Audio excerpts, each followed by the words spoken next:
Welcome to part 11 of Mama Fratelli's Jeep build. The clock's ticking and needs to match this iconic Jeep Cherokee seen in this infamous Fratelli chase scene in time for the Goonies' 40th birthday weekend on June 7th, 2025 in Astoria, Oregon. Before our winter break, we pulled the transmission and sent it out for rebuilding. We got it back in August, but somehow the footage vanished. Around that time, we also removed the damaged driver's door, as it will be cheaper to swap the door out than to repair it, but we ran into a problem. That's what a real Jeep should look like. No? Not only did the hinges need to be fully replaced, The person that owned this before took a bolt and ground it down and cut off this bottom piece right here. So that's bad. I thought you were talking to me. Huh? I'm not talking to you. but the limiting bar, also called a door check, was broken on the old door, which is a common Jeep problem, but it was also broken on the new door as well. It should look like that one. So this right here is what allows the door only to be opened so far, so that you don't break the hinges, and that's what a good hinge is supposed to look like. Door's not going back on tonight.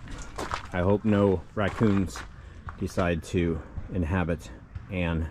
Anyway, we took a break while I upfitted my new work van. Winter and the holidays followed, so things paused for a bit. Once the new year hit, we got back to work with serious urgency. These next few clips bounce around a little bit. We kept making progress wherever we could while waiting for parts or waiting on drying times. So I'm headed out to quickly get these things taken care of. See what I mean about being like really flat? Look at that. Both of them actually. All right, so here we go. Tire repair. So it's not an actual hole. It's probably corroded with the aluminum around the bead. That's a lot. Yeah.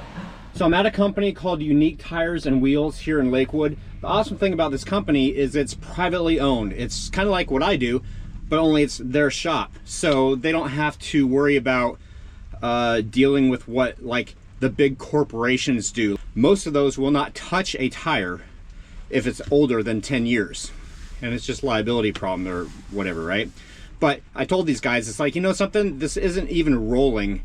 It's just meant to hold the thing up. I'm not going to be bringing it on the freeway or anything like that. So they're like, oh, okay, cool. So they're doing it. They're taking care of it. They're going to take the tire off, clean it up, clean up the bead, put on some bead sealer. We should be good to go. And a little while later, we have 2 tires that should be holding air. Woohoo! With the transmission still out, it's time to finally finish the floorboards. Wintertime is just about over. And I've kind of taken the winter off. We only have 3 months left to get Anne ready to go down to Astoria. So we last left with having the transmission out of it, and the transmission has been rebuilt. I think that you guys have seen that. So I am going to concentrate on finishing up this floor pan. So unfortunately, where the slag from the weld hit the pan, it's actually started to rust. So I have to go and clean all the rust off this pan, get it dried off, and we're going to treat this whole section right here, along with going back and treating the sections of rust that have started in other places. So we're going to treat everything. I'm going to start on this floorboard, get this done, get the bottom done, and then we're going to go over here and we're going to replace this floorboard while the transmission's out.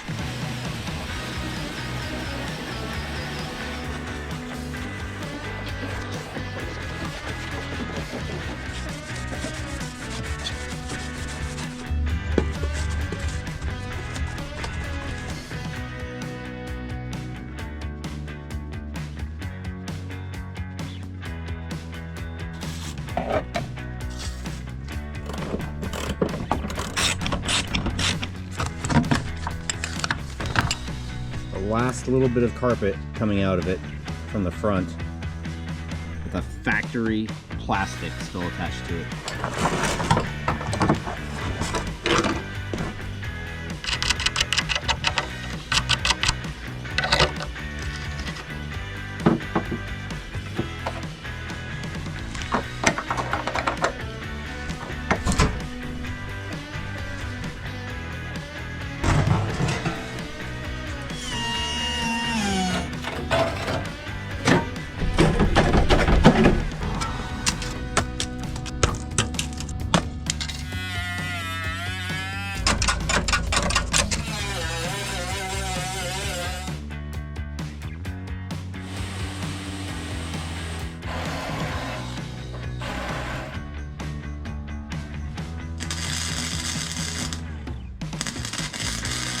Everything has been welded in. We're done with that part, including the plugs right here. However, this rust right here is okay.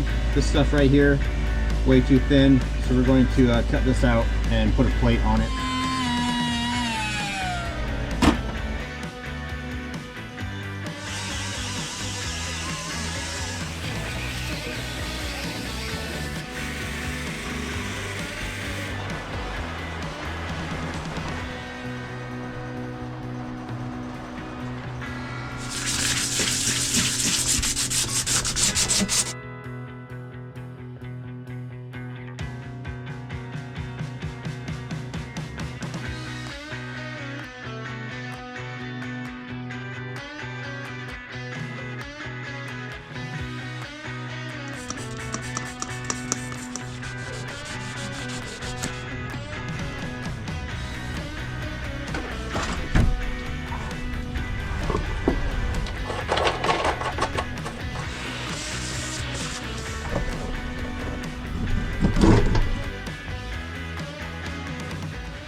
I didn't show it, but one of the processes of sealing and treating the bare metal includes an acid etcher, which I let dry overnight and then applied the sealant. While we let the rust encapsulator cure, we're going to do some work to prepare the rear bumper. By this point, I've made the executive decision that we can't afford the really nice paint job. We're going to have to settle for cheap, which means nothing will be removed when it's painted, so I need to take care of areas that can be seen behind what's going to be painted. I guess this is for the best, as we don't have time to put things on to fit, take them off to paint, and put them back on again. So I wire brushed behind the bumper area, ran a tap through all the bolt holes to ensure trouble-free installation of the bumper. I ran a dye on the bolt threads and cleaned the bolts up to get painted. The next step is to get the rear bumper brackets cleaned up, ready for paint.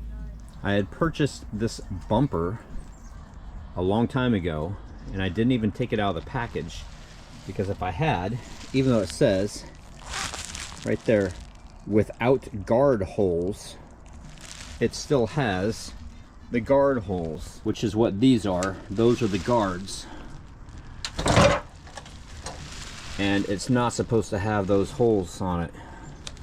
Mamafratelli's does not. So I have circled them, and this is going to go to the restoration shop. They're going to weld, fill in this hole, smooth it over, and reshoot the bumper. And now we're going to transition as everything down here cures. I'm going to take off the pressure plate and the clutch disc so that I can access the flywheel, so that I can take this off and get it to the shop to get turned.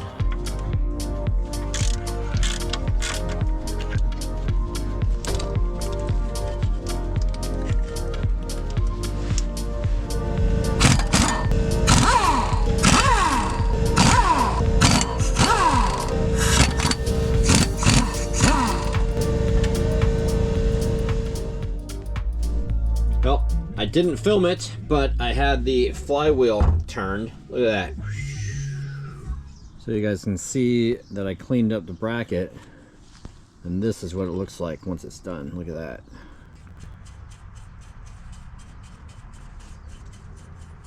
Last step before the final spray, got the body sealer on. We're headed to Martiniano's. We ended up dropping the bumper off here yesterday for them to fill the holes in it. So here we have a bumper with no holes in it. The holes have been filled. So that's awesome stuff. A couple of new parts, pin switches for the door, and wires for the headlight and the marker light. This is one of the pieces that I've been looking for, and it's so expensive. I have found one aftermarket. The guy wants $170 for it, including shipping. I think that I'm just going to try to reuse this. Previously, when somebody tried doing something with a window, they accidentally ground down this part. But it is so hard to find one of these with only one sprayer in it. And this is screen accurate for mamafratelli's ORV. And it was also ground down right here as well. So we're going to go and we're going to put some putty in there and try to fix this so that we don't have to spend any additional money on it. Today is cleaning day. I am not looking forward to this whatsoever. Oh boy. I sprayed and let the cleaner soak in a bit to the underside of the vehicle and all the places that we haven't treated yet, with the exception of the engine bay, which would hopefully come much, much later, only when the engine needs to be replaced. Do it.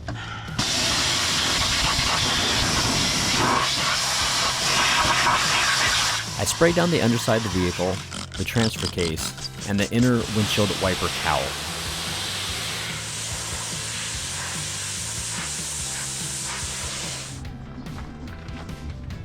While waiting for everything to dry before applying the undercoating, I got to work disassembling the front clip, which will be fully replaced. Time's tight, and like I mentioned earlier, we'll be jumping around a lot to keep things moving.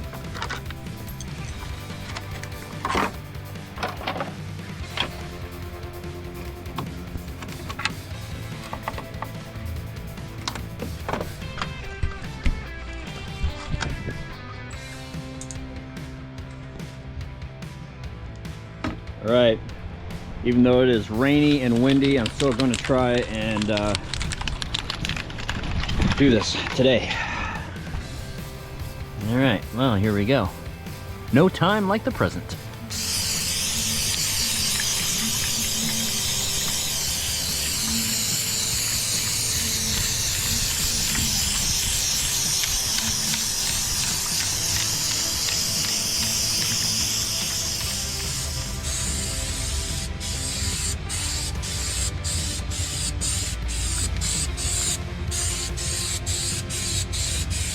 So that's it for this episode. You've reached the part of the video that we give you other social media sites like our Facebook group page that I post regular real-time updates on.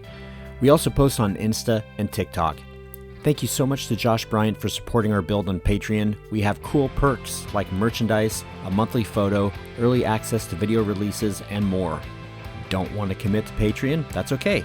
We just signed up with Cash App if you'd like to help us out that way. It's $mamafratelli's Jeep.